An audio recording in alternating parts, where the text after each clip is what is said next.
record button. And there's all right. And Scott Kaufman, please introduce yourself. Well, hello, I am Scott Kaufman. I'm the legislative director for Howard Jarvis.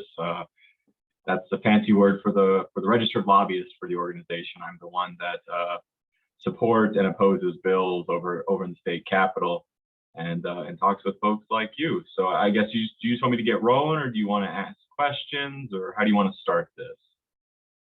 How about we just take a moment and focus on SB10? Okay. And what's going on with SB10 right now, and the Howard Jarvis position on SB10. Okay. Well, so SB10, let me pull that up right quick because I got it on my screen here.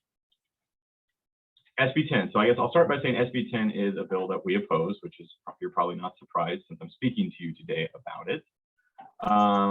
We oppose it largely on the covenant issue, that we find that, you know, while SB10 might be slightly better than SB9 in the fact that it devolves some of these decisions to the locals to make them, it's still usurping the power of citizens and neighborhood associations and those sorts of groups to make those decisions for themselves by making, you know, covenants and what are the words, transit rich, infill neighborhoods, which, you know, they have definitions for those, but those can easily be expanded to be just about anything.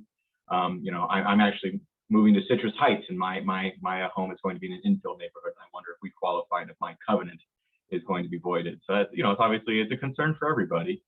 I mean, that's really the big issue for us. I mean, we just frankly believe that, you know, we're a taxpayer organization, but we're a taxpayer organization for homeowners. We believe that homeownership is kind of the cornerstone of a free society, and, you know, been long understood to include the right of property owners to adopt covenants and codes and restrictions that govern the use of their property in common with their fellow neighbors. And it's just a very gross violation of homeowner rights, and that's why we're opposed to SB10. And you asked, what's the status of it? So the status of it at the moment is it's in the floor process in the assembly. It's on its third reading, which means it could be voted on really any time. It won't be voted on today because they don't work today. They gavel out for the week on Thursdays. So nothing should happen today. I never say never, because they can always do something, but they're technically not there right now, and they won't be back until, I believe, they gavel in about 2 p.m. on Mondays. That's typically how that works. So that's the earliest that they could potentially vote on it, would be a 2 p.m. Monday. And that's really where we're at. I mean, obviously, there's also some tax issues, I guess, that, you know, we're a taxpayer organization. There's tax issues that we're concerned about too. Those are similar to our concerns with SB9, and just with when you're changing the uses of these properties from, you know, single family homes to multi-use homes, you also change, you know, the reassessment value of that, because really when they're assessing land, they're assessing what the highest best use of that land is, basically the income earning potential from that land. And the income earning potential from multi-family properties is more than a single family home, because you can rent, you know, more units to rent out, more income generation, those sorts of things. So it could certainly raise, you know, thanks to Prop 13, your property taxes are only allowed to go up 2% a year. But when that property gets turned over, either through inheritance, thanks to Prop 19, you know, if the kid doesn't move into the property within a year and claim as a primary residence under Prop 19, it'll be reassessed to market value. That could be sizable because the highest best use of the land has changed. There's also some concerns for us about, you know, what happens in owner-occupied single-family residences that aren't located in single-family residential zoning, if those values could be affected, and whether or not they'll be cut, whether or not they'll be protected. You know, we explain this in our letters, and Jennifer has both of our letters on 9 and 10 that she can share with you if you want to read them for yourself.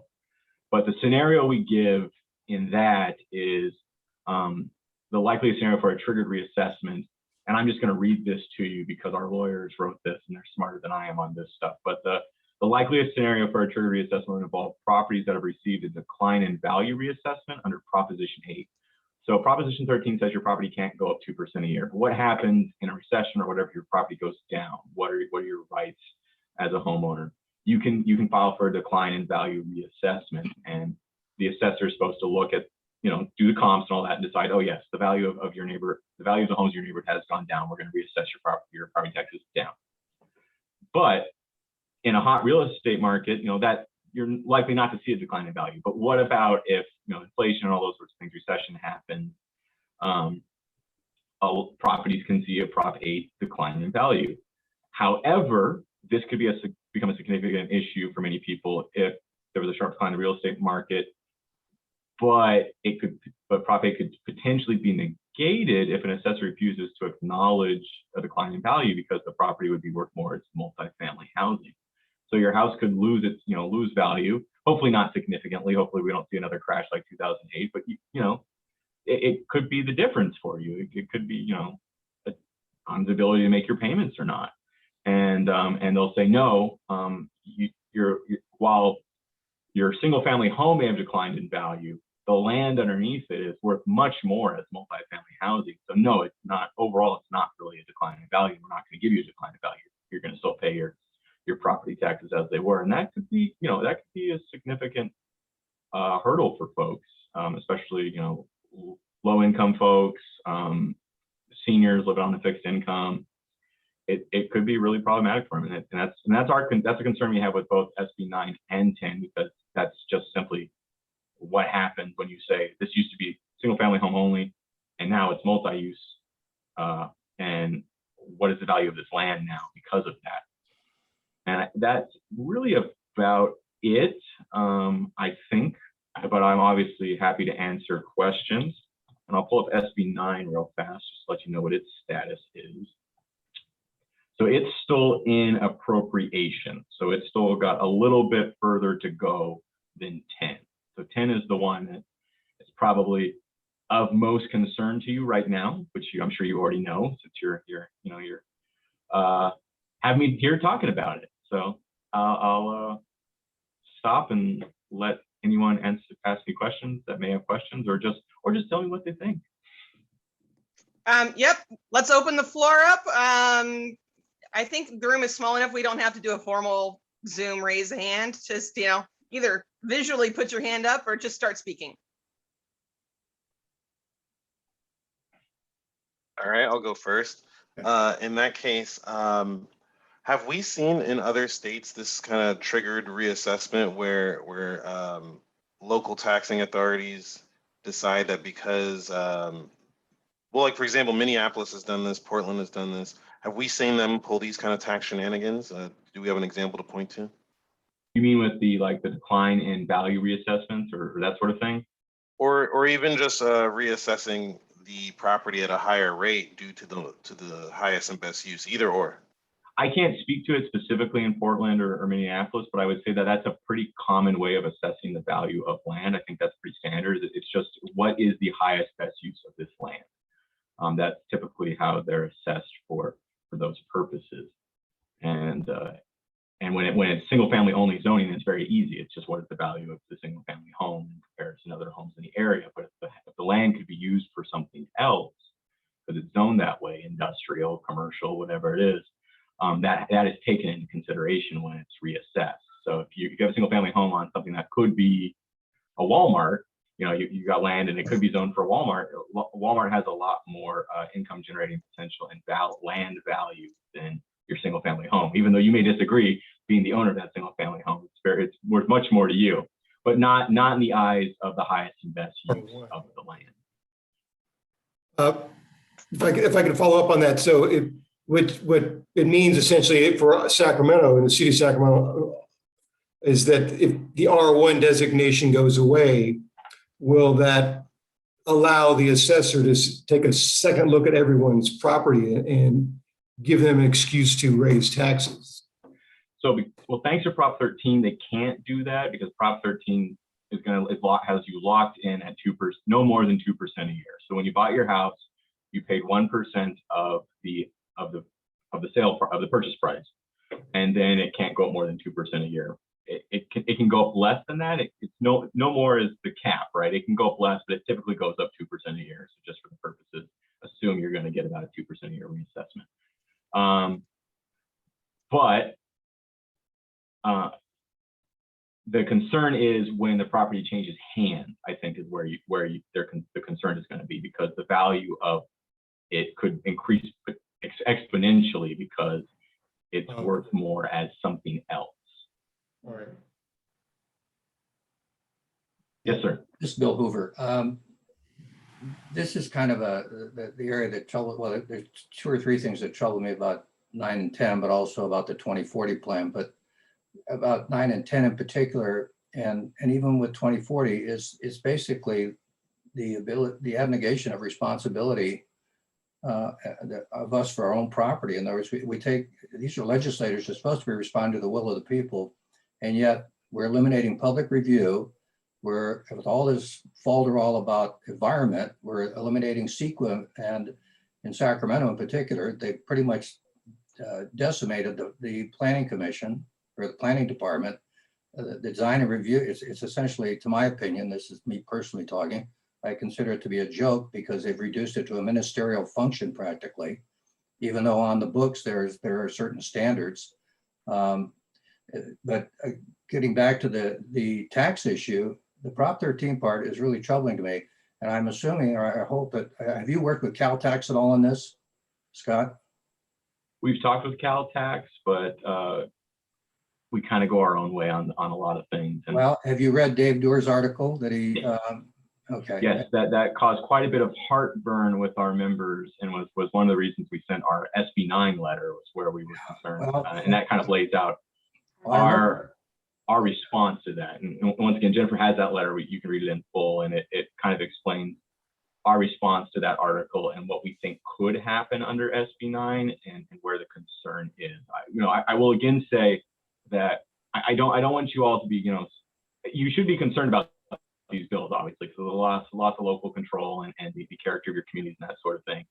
But at the same time, I don't want you to be scared that you're going to get run out of your homes tomorrow, right? Prop 13 will keep it at 2% a year until it changes hands, right? That's how it works. And obviously I'd say that's a concern for, if you're looking for your children to inherit your property, that could be a real concern because of the changes to inheriting property under Prop 19. Right. But for now, your property and your property taxes should be okay. It's really, I think the immediate concern is more what's going to happen to your neighborhoods, and do you want that to happen, right? Because you bought into your neighborhoods for a reason. You like the single family character, and you entered into neighborhoods that had covenants and restrictions and those sorts of things to make sure that was always the case. And now you're being told that that's not okay anymore. Yes, sir. Chris again. So I see in the letter regarding let's see, SB10. Yes, sir. So it says this would override voter initiative. So in theory, like just a scenario here, if the city of Sacramento had a voter initiative to put in the city charter that says, oh, we're going to have single family zoning in these 10 blocks, and then this legislation passed, that just overrides that and says we're not doing that anymore? Yes.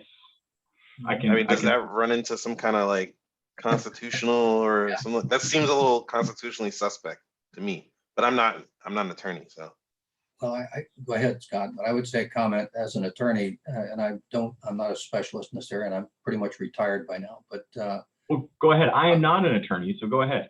Well, the problem is that when you pass an initiative, it's part of it becomes, that's how you've got to repeal it. Or if you want to change, you've got to change that law itself. And you can't do it through the legislature unless I totally misunderstand how it's supposed to work. They'd have to come back through another initiative to do it. That's what Prop 19 did.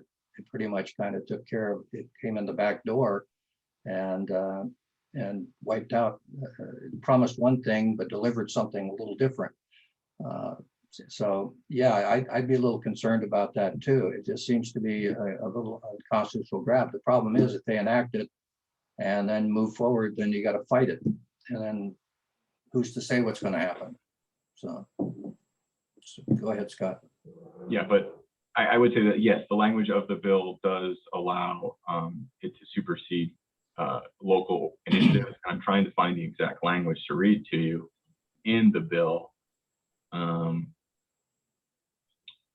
just to make it clear.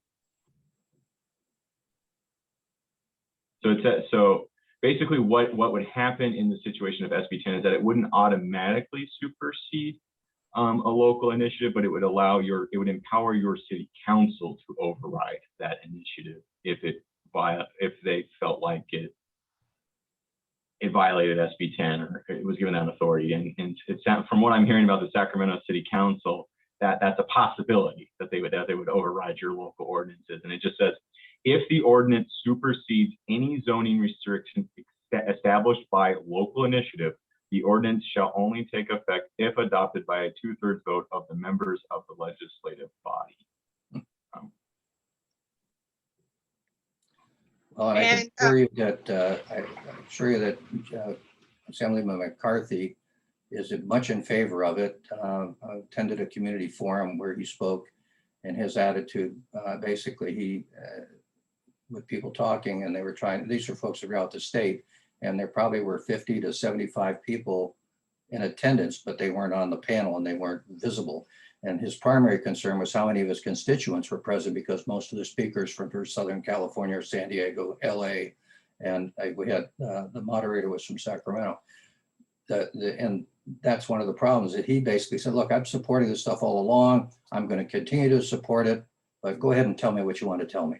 I mean, that was the impression I got from his talk. In other words, say what you're going to say, but we're going to do what we're going to do. And so his whole point was, this is permissive. It doesn't mean it's going to happen. Well, like you pointed out, the city council already has their mind made up what they want to do.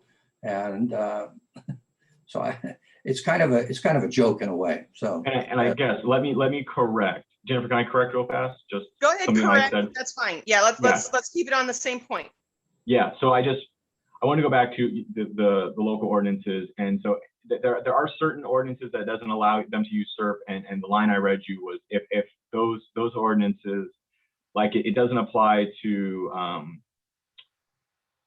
certain ordinances like green space and those sorts of things, but they can override those with a 2/3 majority. But I found the part that I wanted to read to you. This is the important part. It's actually right at the top, and I don't know how I missed it, but it says, notwithstanding any local restriction on adopting zoning ordinances enacted by the jurisdiction that limit the legislative body's ability to adopt zoning ordinances, including subject to the requirements of paragraph 4. Paragraph 4, you can go read it, just gives you all the examples and how they can get around things. Of subdivision B, restrictions enacted by local initiatives, a local government adopts an ordinance to zone a parcel for up to 10 units, yada, yada, yada. There you go, restrictions enacted by local initiative. mm-hmm. Okay, so hold on, sorry to push you off a little more, Jen, just a quick That's question. okay. So this essentially gives them, like the local city council, the ability to override, but does not mandate that they override. Yes, that is true. Okay, the reason I ask that is because I'm sure that our mayor and city council will say, oh, we are mandated to get in compliance, but I just wanted to clarify that point. Okay, great. Well, this is where I come in, and Yes. this is actually a perfect segue. I'm glad I waited, because the mandate to do it is going to be indirect. The language of the bill does not directly say they must, but there is an indirect mandate elsewhere. And because our media has not been covering this, I keep saying it over and over again to get the word out there. Look up the Housing Accountability Unit, Google it, and it will pop up that in the last budget that was passed, that the state of California created a new department called the Housing Accountability Unit within the Housing and Community Development Department.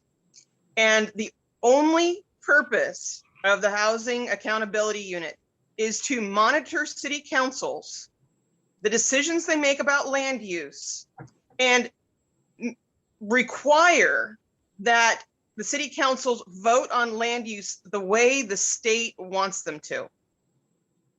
If the city council does not vote the way the HAU says they should, then all kinds of state funding could be pulled from the city. So the city council, basically, it comes down to, if you want to hold your city council seat, you will vote the way the HAU tells you to.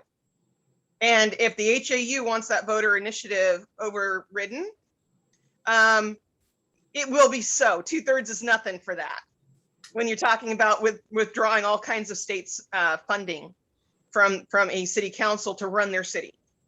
What do you want? Do you want the voter initiative, or do you want to keep water, sewer, and police services going? Yeah, I think it's important to remember that these bills, you know, SB10 is just one bill in a raft of bills on this topic, right? So there's about a dozen, you know, obviously anywhere from SB10 and 9, which are about density, to parking requirements and all sorts of things. Are kind of, you know, these were all part of that. I can't remember the bill number, but Scott Wiener's bill from a couple of years ago. They just broke them up and turned them into a dozen bills, and that's what this is, with some other stuff added in. So while this bill is permissive, although you have your city of Sacramento city council as reference about whether or not they'll do these things. That's, you know, that's up to you to decide. But it sounds like the assembled think that they would fully override a voter initiative if they wanted to on this. And then a whole host of other bills that are not permissive, that do largely the same sorts of things that are moving at. You know, SB9 is not permissive. It's by right. It creates it by right. And so there are other bills floating around. So, but it makes it easier. You know, obviously it makes it easier from a political standpoint for them to talk about these bills one at a time. Say, well, this is permissive, and it says, okay, well, that's permissive, but the other one isn't. You know, and those sorts of things. And or I remember on SB9, what I was listening to a hearing on SB9, and they talked about how this doesn't void covenants. You know, this doesn't avoid covenants and those sorts of things. And people who don't want to live in these denser neighborhoods don't have to, because they can move into a covenant, you know, or an HOA neighborhood. So it's fine. So SB9 is fine. And you go, well, yeah, okay, but then you have SB10, which voids covenants. So, you know, I feel like they're trying to have their cake and eat it too. By saying, oh, well, over here it's fine because we're not voiding covenants. And so, yeah, this is by right, but it's only by right in places that don't have HOAs or covenants or restrictions, those sorts of things. But then over here, they're saying, well, it's permissive, but it voids covenants. So it's like, you know, they all work together. They're interlocking. It's an interlocking package of bills. And to also kind of, you know, hop on the end of that comment, despite the interlocking nature, I think SB10 is being pushed through at, you know, potentially within 5 weeks of it first arriving at the assembly. Only 5 weeks. They've rammed it through super fast. My suspicion, as you know, a layperson, is that why SB10 when SB9 is so, you know, by right. SB9 doesn't have this statement about the voter initiatives. You know, what they're really after first is making certain that we can't complain 5 years from now about any of these other bills that might get passed. So first, say SB10 is more permissive and it's a choice, but it's got the voter initiative overturn aspect to it. So you want to do that one first. The HAU is already in place. It's already functioning. It's funded. It's got people in it. So you got, first they set up the HAU and got that going. Now they're ramming SB10 with that overturned voter initiative part in there next. And then the battle will really begin around SB9 and some of the other ones. And for the record, I'll read off the list of the ones I'm watching and I'm worried about, which are SB6, SB8, SB9, SB10, SB290, SB477, and SB478. And then there's also an Assembly Bill 1401, but that's a subject for another day. So that's the full play of all the bills that are supposed to be interlocking right now. But out of those, which one do you go for? You go for the one that we can't overturn later on. And that might be voted on as early as 2 p.m. Monday. So, you know. So for the reassurance and the comfort of the people here, I have created a letter template that's generic, doesn't have an assembly member in it, doesn't have a name in it. It's a PDF, but it outlines all the things about SB10 that make it an unacceptable bill with some outrageous infringements upon our rights. And if you want, I'll be happy to send you that PDF of a generic letter template that you can send out to your membership.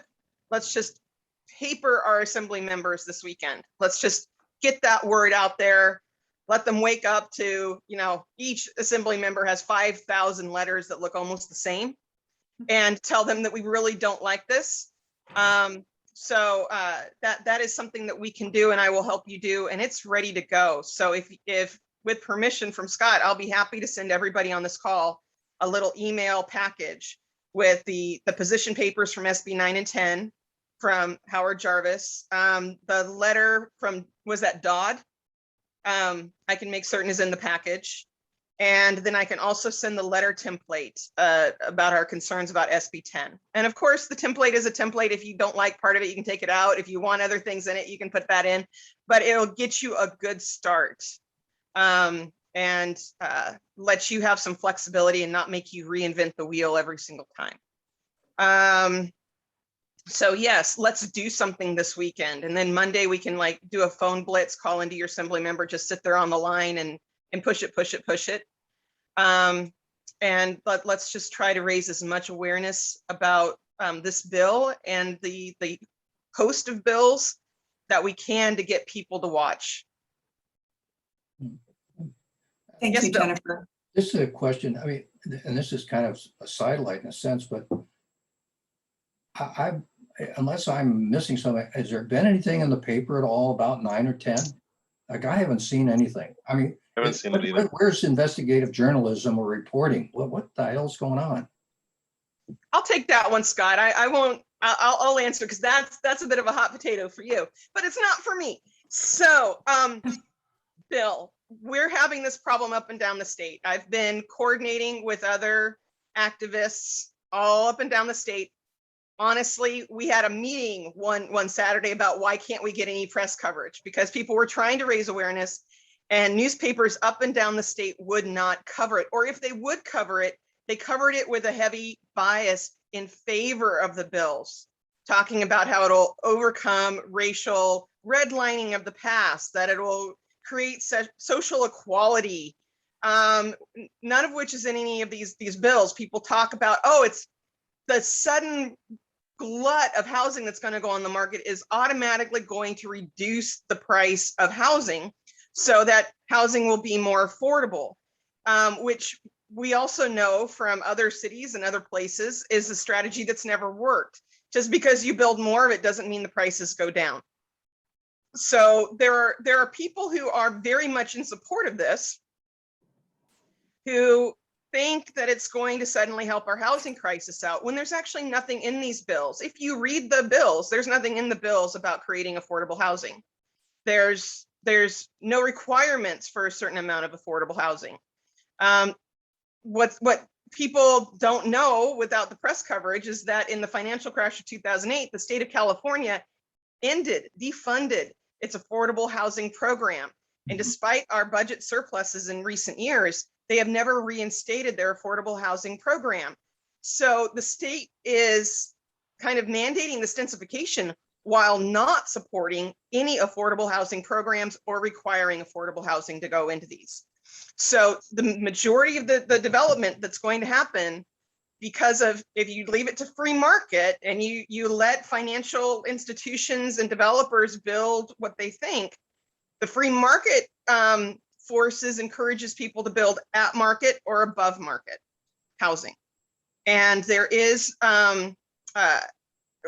actually, there are places in the state right now that have a glut of at market or above market.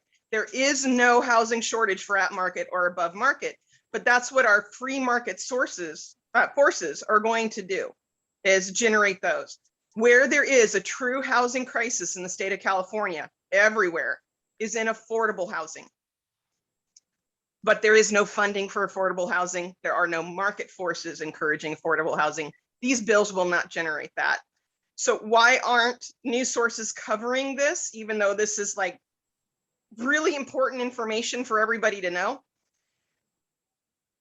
The same corporations that have invested heavily in our neighborhoods have also invested in our news sources.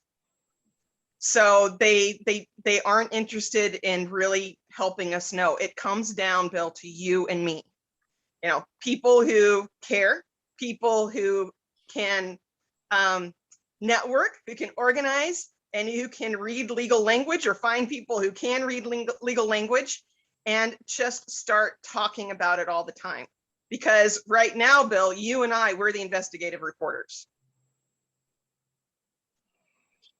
I see this as kind of like a two-part issue in the sense, because I agree with you, Jen, that the bills as written don't really provide any incentives to build any affordable housing. I'd say a big part of that is I don't think we can subsidize our way out of affordable housing. I just don't believe that, because it still requires someone to build the houses, and those people expect to get paid, and so on and so forth. But that being said, I do see structural issues surrounding affordable housing with like the way our impact fees are structured. So that's a problem. And as far as the media not covering what they need to cover, I 100% on board with that, because I have been I guess a victim of that, so to say too. You guys know I struggled mightily to get some of my stuff published on this. But I do think that so I guess in conclusion, I agree with you that it's going to have to be kind of a peer-to-peer discussion where we meet with small groups like this, and because I think small groups like this is where you really move the needle, in the sense of you can make your well-reasoned and passionate arguments, and people have the time and the attention they need to internalize them and say, hey, and re-examine where they were before and come to a new conclusion. And I would say too, and this isn't me speaking as Howard Jarvis. This is kind of me speaking as myself, just on the equity point that you mentioned. When I think one of the big problems with these bills too is that they're not creating Black and brown home ownership. They're, you know, these will be rental properties. Multifamily housing is almost always rental properties, right? And that's not creating Black and brown home ownership, which I think should be the goal of any of these bills if it's the desire to create equity. And they're not doing that, and it offends me mightily that that's an argument being made when they're not. The focus is not on Black and brown home ownership. It's on rental. These are gonna be rental properties. You know, I just read in the Wall Street Journal yesterday, day before, that there's a lack of nationwide. There's just a lack of small single family homes. You know, and that seems to be the real issue, is that there's just not a lot of affordable small single family homes. We're building these big homes, right? Because that's what the developers want to get paid, and building those big homes is how they get paid, right? Putting the bigger the house, the more they can charge for it. And so that seems to me to be the real problem, that we just don't have these, you know, kind of, you know, I mean, the 1950s, the small single family ranch style home, right? And everyone had a home, and we're just not doing that anymore. And I live in one of those little 1950s, 1,100 square feet houses on a quarter-acre lot, and I love this neighborhood. I completely understand why people want it, but also for the purposes of the recording, I know that my little neighborhood filled with houses just like mine have already been purchased by numerous financial organizations in anticipation of these bills. And despite people saying they want these houses the most, my neighborhood is going to be one of the first to go under the bulldozers. And multifamily rental only units put up in the middle of my little neighborhood.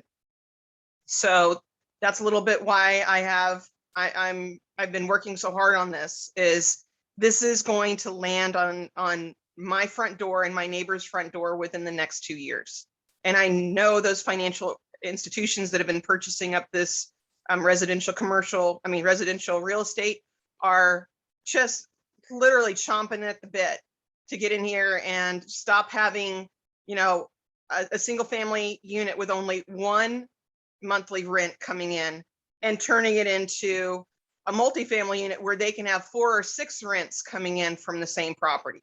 So this is a push to maximize the profits of the financial institutions who have been buying up cute little older neighborhoods since the crash of 2008 when all the foreclosures happened, and sitting and waiting and lobbying and pushing for the day that they could maximize their profits on the properties they purchased dirt cheap about 13 years ago. They want this to happen. They want it very badly.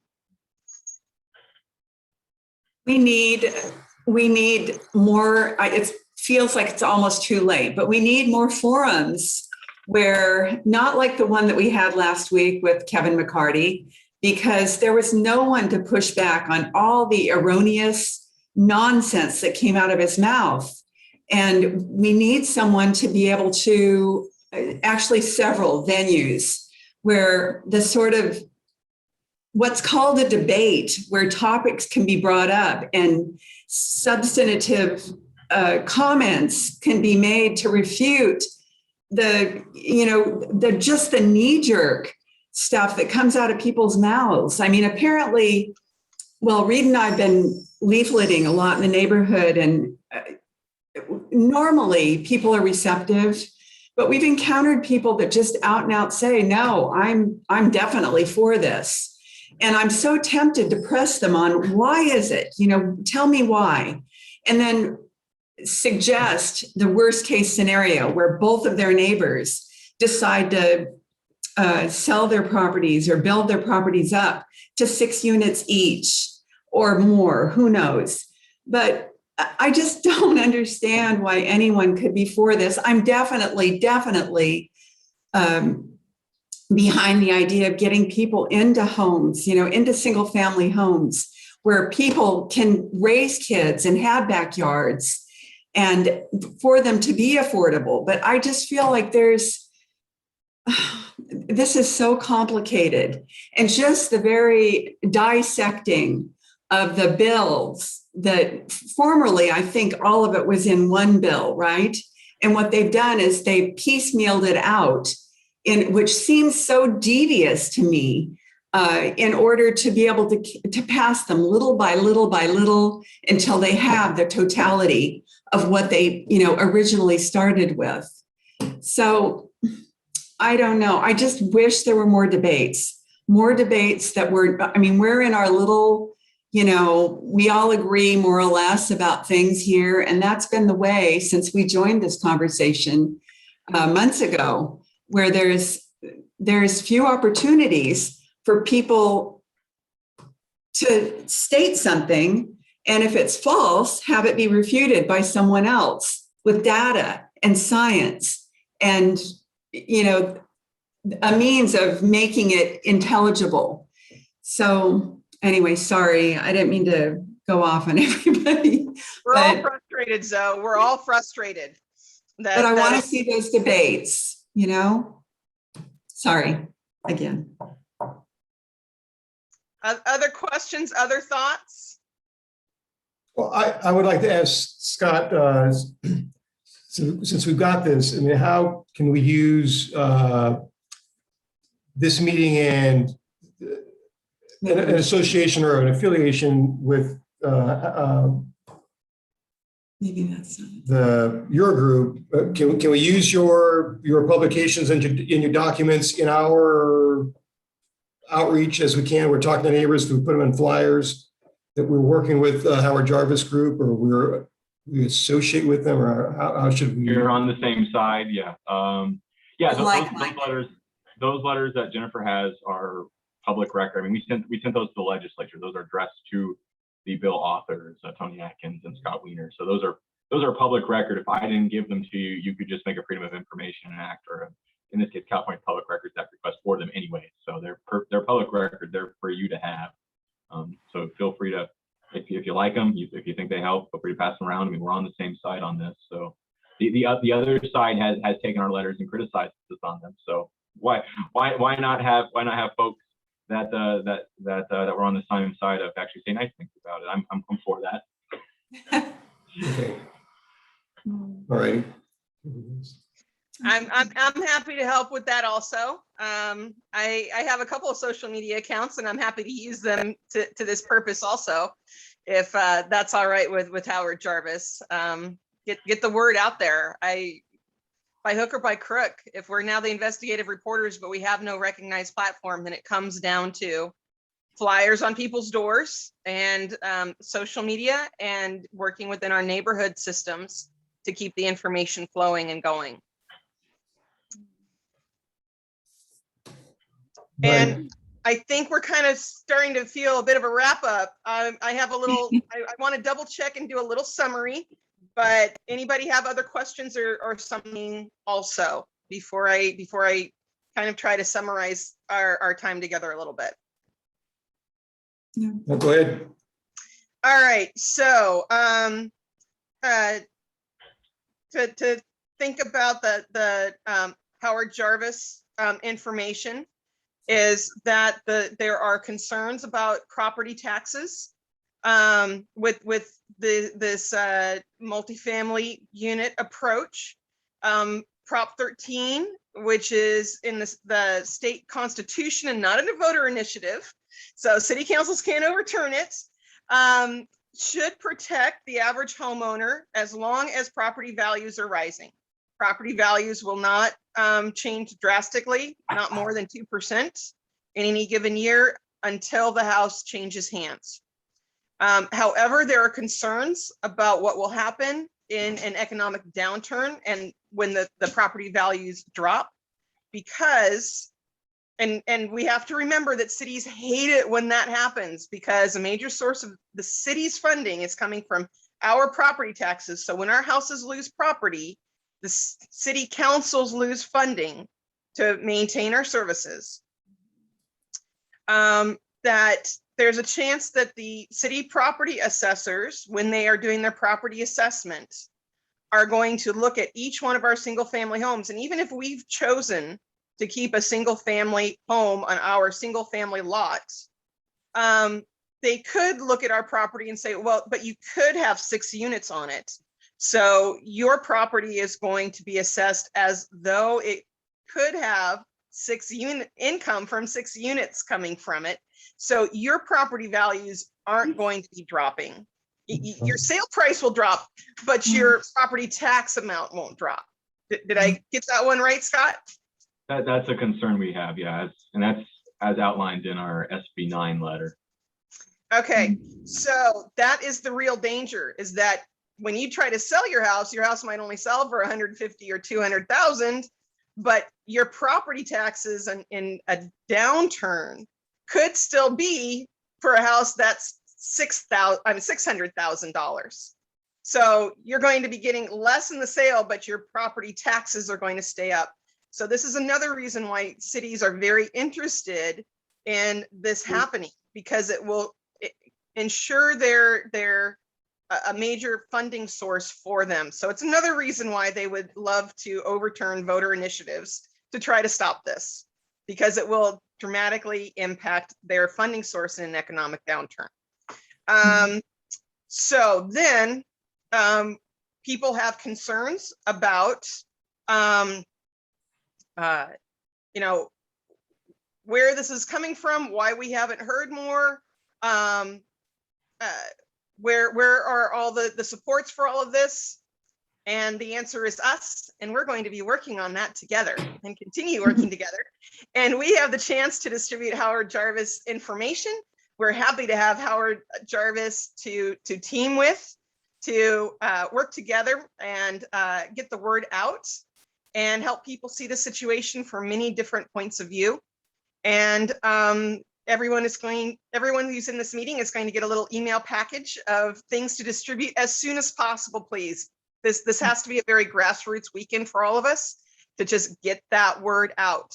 And so I'll start the ball rolling, and then we will see what happens next week. And a word of promise: if they don't vote on SB10 next week, they're going to go on summer recess for a month, and we have another month to organize.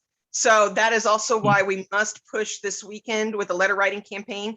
in the lease to say postpone the vote until late August, so that we have time to organize. And also, for the record, for anybody who wants to watch this video all the way to the end, I have been working with my assembly member, Jim Cooper, for the past month, trying to get a town hall set up with him so we could discuss these bills.